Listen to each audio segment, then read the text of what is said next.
बिस्मिल्लाहिर्रहमानिर्रहीम। अस्सलाम वालेकुम स्टूडेंट्स। डिजिटल इलेक्ट्रॉनिक्स में आज हमारा टॉपिक है 555 timer as bistable multi vibrator.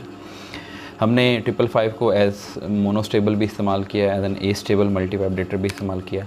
तो अब हम देखेंगे कि हम 555 टाइमर को एक बाईस्टेबल मल्टी वाइब्रेटर के तौर पे कैसे इस्तेमाल कर सकते हैं। तो बेसिकली ये हम पिन नंबर 3 है जिससे आउटपुट लेते हैं, पिन नंबर 5 जिससे जो है वो हम कंट्रोल वोल्टेज प्रोवाइड कर सकते हैं। लेकिन हमने अपने तमाम केसेस में जो कंट्रोल वोल्टेज है उसको हमने कांस्टेंट रखा और यहाँ पर एक कैपेसिटर लगाया ताकि जो इंटरनली आने वाला 2 VCC/3 वोल्टेज है वो पिन नंबर 5 के ऊपर जो है वो मेंटेन रहे। पिन नंबर 1 को हम जो है वो ग्राउंड कर देते हैं। पिन नंबर 8 पावर सप्लाई के लिए इस्तेमाल होता है जो VCC है, और जो पिन नंबर 4 है ये रीसेट की पिन है जिस पे अगर लो किया जाए तो ये आउटपुट को क्या करता है, 0 कर देता है। लेकिन हम इसको हाई कर रहे हैं ताकि पिन नंबर 4 जो है, जो रीसेट की पिन है, उसको हम क्या कर दें, इनएक्टिव कर दें। यानी हमने जो रीसेट करना है वो पिन नंबर 4 के थ्रू नहीं करना, वो हमने पिन नंबर 2 और पिन नंबर 6 को इस्तेमाल करके सेट या रीसेट करना है। ठीक है।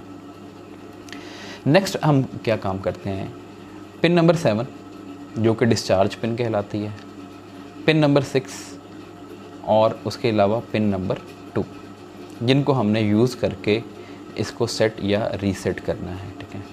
अब हम जानते हैं कि जैसे ही पिन नंबर 2 का वोल्टेज VCC/3 से कम होगा उस वक़्त जो आउटपुट होगी, ठीक है, जो कि पिन नंबर 3 पे हम ले रहे हैं, वो हाई हो जाएगी।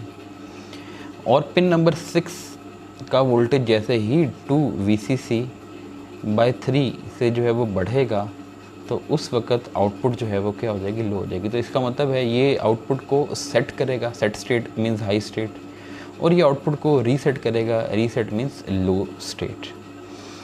तो इसका मतलब है आप क्या काम करेंगे, आप ये काम करेंगे, यहाँ पर 2 रजिस्टर जो है वो आप कनेक्ट कर लेंगे। इस रजिस्टर को आपने कनेक्ट करना है एक स्विच के ज़रिए, किसके साथ, पिन नंबर 6 के साथ। ठीक है। इस रजिस्टर का आप नाम रखेंगे R। ठीक है। अब जैसे ही आप इस रजिस्टर को क्लोज़ करेंगे, यानी स्विच को क्लोज़ करेंगे, तो जैसे ही स्विच को क्लोज़ करेंगे पिन नंबर 6 कनेक्ट किसके साथ हो जाएगी, VCC/3 के साथ, और VCC के साथ कनेक्ट हो जाएगी। और VCC इस लेवल से ज़्यादा है, ये तो 2/3 हिस्सा है VCC का। आपने वोल्टेज जो है वो क्या किया, उससे बढ़ा दिया, तो आउटपुट फ़ौरन क्या हो जाएगी, रीसेट। इसलिए हमने इस स्विच का नाम रखा है R। ठीक है।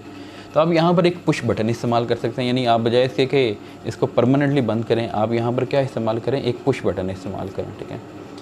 ये जो पुश बटन है ये क्या होता है कि जैसे ही आप इसको प्रेस करते हैं तो उस वक्त ये पिन नंबर 6 को VCC के साथ कनेक्ट कर देता है। लेकिन जैसे ही आप इसको अनप्रेस करें, यानी छोड़ेंगे, प्रेशर हटाएंगे, तो ये वापस अनप्रेस हो जाएगा। तो ये आउटपुट को क्या करेगा, रीसेट स्टेट में जो है वो ले जाएगा। अब पिन नंबर 2, सिमिलरली आपने यही काम करना है कि पिन नंबर 2 को आपने VCC/3 से कम यानी लो वोल्टेज के साथ किसी तरह से कनेक्ट करना है। उसके लिए भी आप क्या इस्तेमाल करेंगे, उसके लिए आप इस्तेमाल करेंगे एक और पुश बटन। ये एक और पुश बटन मैं यहाँ पर इस्तेमाल करता हूँ और इस पुश बटन को मैं नाम रख देता हूँ S। तो अगर आप आउटपुट को सेट करना चाहते हैं तो जैसे ही आप पिन नंबर 2 के साथ लगे हुए इस पुश बटन को प्रेस करेंगे तो ये पिन नंबर 2 को कनेक्ट कर देगा किसके साथ, ग्राउंड के साथ। तो जैसे ही पिन नंबर 2 ग्राउंड के साथ कनेक्ट होगा ये वाली कंडीशन फुलफ़िल हो जाएगी और आउटपुट क्या हो जाएगी, हाई हो जाएगी। ठीक है।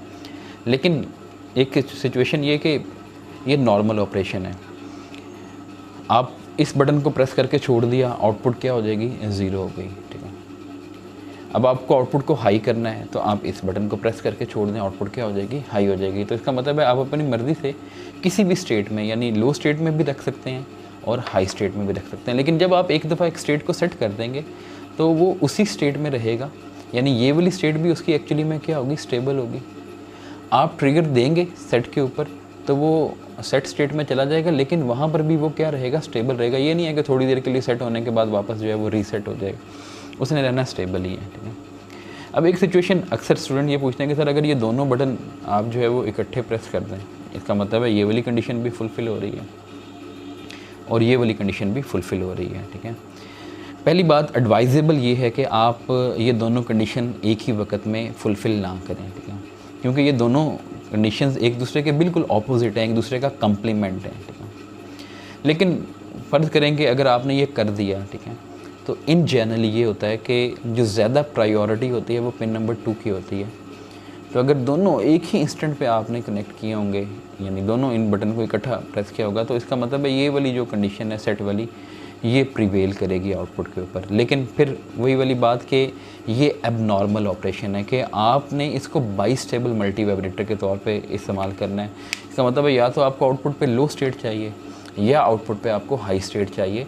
तो एक वक्त में किसी एक ट्रिगर को क्या करें, इस्तेमाल करें। सेट करना है तो आप इस ट्रिगर को इस्तेमाल करें, रीसेट करना है तो आप इस ट्रिगर को इस्तेमाल करें। यानी अगर आप जो है वो दोनों को इकट्ठा करेंगे, इसका मतलब आप एबनॉर्मली बिहेव कर रहे हैं, ठीक है। तो यानी ज़्यादा जो चांसेस हैं वो ये हैं कि आउटपुट सेट होगी, क्योंकि पिन नंबर 2 जो है वो ज़्यादा प्रायोरिटी इनकी हामिल है। लेकिन अगर ये ना हो तो इसका मतलब है आउटपुट जो है हो सकता है either high either low, don't care, हमें यानी जो है वो कंफर्म नहीं कह सकते कि वो क्या होनी चाहिए। तो इसलिए एडवाइजेबल ये है कि एक वक्त में एक ही स्विच को आप इस्तेमाल करें। तो ये ऑपरेशन है कि आप, और ये रजिस्टर की जो वैल्यू है वो आप कुछ भी रख सकते हैं, बस इतना रखें कि अगर इसकी वैल्यू बहुत कम रखेंगे ना तो इधर से बहुत ज़्यादा करंट निकल के पिन नंबर 6 के अंदर जो है वो दाखिल होगा, तो वो उसको डैमेज भी कर सकता है। तो इसलिए रजिस्टर की वैल्यू को नॉर्मली ज़्यादा रखा जाता है ताकि बहुत ज़्यादा करंट जो है वो इस तरह से अंदर की जानिब जो है वो दाखिल ना हो। तो ये हमारी बाइस्टेबल मल्टी वाइब्रेटर जो है उसकी जो है वो यानी कंस्ट्रक्शन है और उसकी वर्किंग है। इसके हवाले से अगर कोई आपके जहन में क्वेश्चन है तो वो आप ज़रूर पूछ सकते हैं। अपना ख्याल रखिएगा। अल्लाह हाफ़िज़।